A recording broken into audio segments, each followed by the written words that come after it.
Hi, అందరికీ నమస్కారం. ఈరోజు నేను కందగడ్డతోని ఫ్రై చేస్తున్నాను. ఎలా చేయాలో చూపిస్తాను. మనం మామూలుగా కందగడ్డ అంటే ఉడకబెడతాము. దీంతో కందగడ్డతోని ఫ్రై చేస్తే చాలా బాగుంటుంది, టేస్ట్ ఉంటుంది. చూడండి, ఇలా కందగడ్డని ఇలా చిన్నగా ముక్కలు కట్ చేసుకోవాలా, వైట్గా పొట్టు తీసేసి ఇలా పెంక మీద పెట్టుకొని మనం 10 నిమిషాలు వేయించుకోవాలన్నట్టు. నేను స్టవ్ వెలిగిస్తున్నా.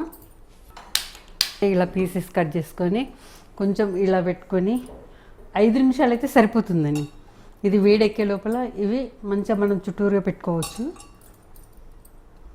మనకి ఎక్కువ కావాలనుకుంటే దీన్ని నిండా పెట్టేసుకొని పైన ఇలా మూత పెట్టుకోవాలి. ఒక 10 నిమిషాలలో మగ్గిపోతాయి. అంతసేపు మనం వెయిట్ చేద్దాము. ఈ టేస్ట్ మంచిగా ఉంటుంది. ఈ స్వీట్ది కదా, కొంచెం పిల్లలు ఉంటే, చిన్న చిన్న పిల్లలు ఉంటే చేతికి ఇస్తే అలా తినేస్తారు. ఒక గడ్డ ఉడకబెట్టి ఇవ్వాలంటే వాళ్ళకు కూడా తినలేకపోతారు. ఎందుకంటే ఇలా చేసుకుంటే బాగుంటుంది, టేస్ట్ ఉంటుంది, మంచిగా ఉడుకుతుంటుంది. ఇప్పుడు 10 మినిట్స్ అయింది, చూద్దాం ఎలా అయినాయో. చాలా బాగున్నాయి. చాలా 2 సైడ్ వేగిపోయినాయి మంచిగా.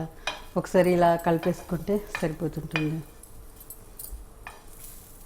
టేస్ట్ బాగుంటుంది, మెత్త మెత్తగా ఉంటుంది. ఇలా ఇవి ఉడికిపోయినాయి. నేను పొయ్యి బంద్ చేసేస్తా.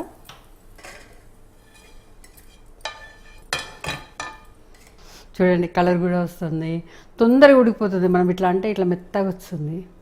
మీరు కూడా ఇంట్లో ట్రై చేయండి. నేను టేస్ట్ చూసి చెప్తాను. ఓకే.